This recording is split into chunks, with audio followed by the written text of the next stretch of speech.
अस्सलामुअलैकुम skill stars, welcome to module 2। Excel foundation में हम मॉड्यूल 2 स्टार्ट करने जा रहे हैं और हमारा जो टॉपिक है वो है entering data and cell references. इसको हम देखते हैं कि हमने एक्सेल में डाटा कैसे एंटर करना है। तो चले हम अपनी एक्सेल जो शीट है वो एक वर्कबुक ओपन कर लेते हैं, ब्लैंक वर्कबुक। ठीक है, हमें सबसे पहले ये जानना है कि ये जो एक्सेल में हमारे पास ये जो हैं ये हमारे पास रोज़ हैं। ठीक है, ये रोज़ जो हैं वो तादाद में काफ़ी ज़्यादा हैं, इतने ज़्यादा कि आप नीचे तक जाएंगे लाखों में ये रोज़ हैं हमारे पास।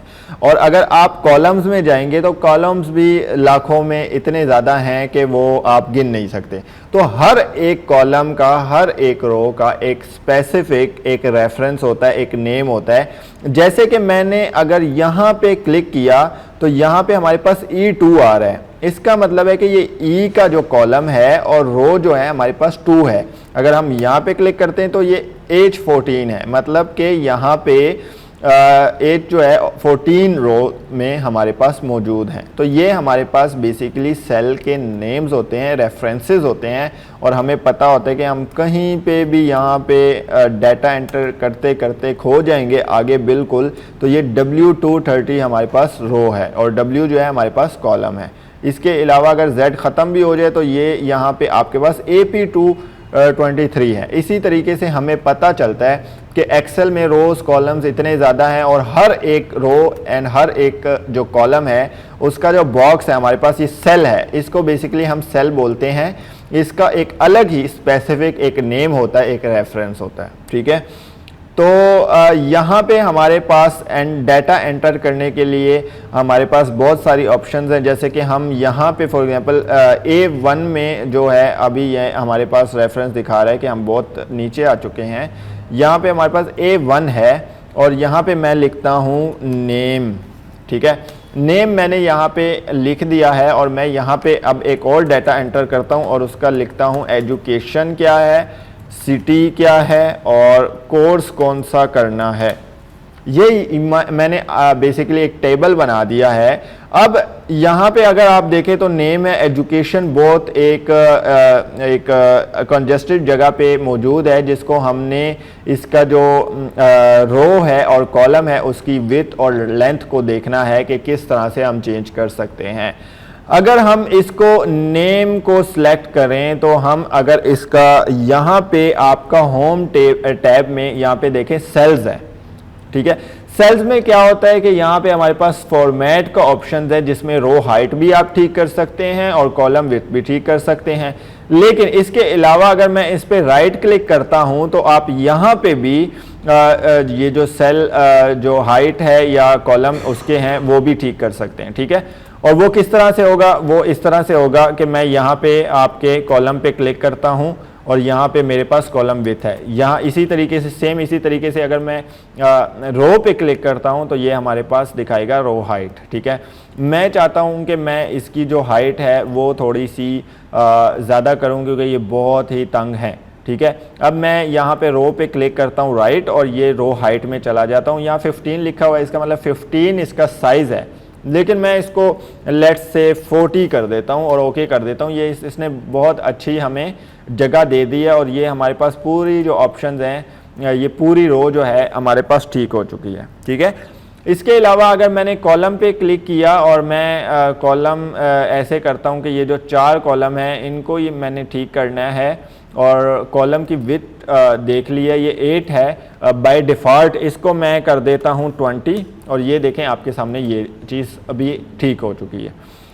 एंटरिंग डाटा एक्सेल में काफ़ी इजी है और इसको हम बहुत अच्छे तरीके से मैनेज कर सकते हैं और सेट कर सकते हैं।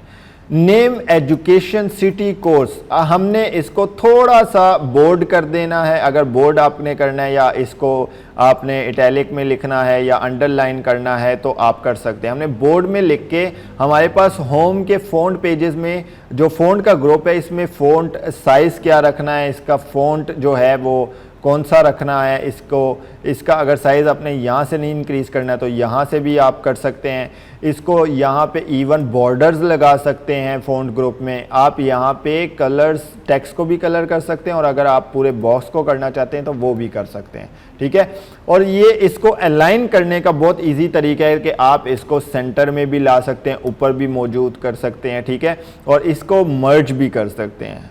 मर्ज मीन आपने पूरे एक रोज़ और सेल्स को इकट्ठा लिखना हो तो आप मर्ज कर सकते हैं, ठीक है।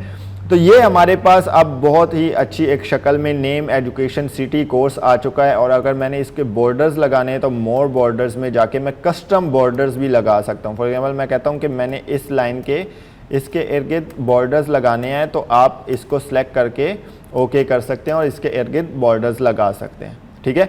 डाटा एंटर करना बहुत इजी है। अगर आप इसी रोज़ एंड कॉलम्स को ज़्यादा तादाद में करना चाहते हैं तो आपको इस जितने हैं उन सारों को आप कैसे कर सकते हैं, शिफ्ट प्रेस करके राइट एरो जितना करेंगे आगे जाएगा, शिफ्ट प्रेस करके बिलो जो नीचे वाला जो भी एरो है आपका वो नीचे आप जा सकते हैं।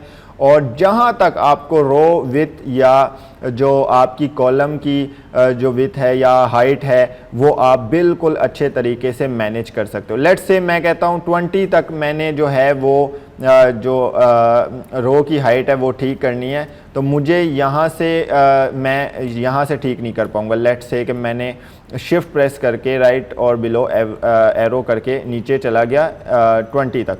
अब मैं अगर एक एरो पे आता हूँ, हमने सेलेक्ट 20 तक किए हैं, यहाँ पे रो पे आता हूँ और राइट क्लिक करता हूँ तो ये उसी रो को सिलेक्ट कर देता है। तो ये हमारे लिए मसला बन रहा है। तो हम क्या करेंगे, इसको दोबारा से सिलेक्ट करेंगे और हमारे पास इजी ऑप्शंस यहाँ पे आपका होम टैब में सेल्स वाला जो पोर्शन है, ग्रुप है, उसमें फॉर्मेट का जो ऑप्शन है, इसमें आप जब रो हाइट में जाएंगे तो ये सारों को फिर पिक करेगा। और इस लेट से हमने इसको 30 कर लिया और इसने सारे 20 तक हमारे पास 30 रो हाइट कर दी है, ठीक है। इसके अलावा हमारे पास ये जो डाटा मैनेज करने वाला सिस्टम है एक्सेल में बहुत ही अच्छा है। अब ये देखें, ये कॉलम जो विथ है हमने वो चेंज नहीं की। अगर हम इसकी भी करना चाहते हैं तो हम इसको सिलेक्ट कर सकते हैं। अगर हम यहाँ से करेंगे तो ये सिर्फ एक कॉलम की करेगा। फॉर्मेट ग्रुप में हम जाएंगे, होम टैब में फॉर्मेट ग्रुप में, तो हम काफ़ी ज़्यादा जो कॉलम है उनकी एक ही टाइम पे हम जो आपकी लेंथ है और जो विथ है वो मैनेज कर सकते हैं।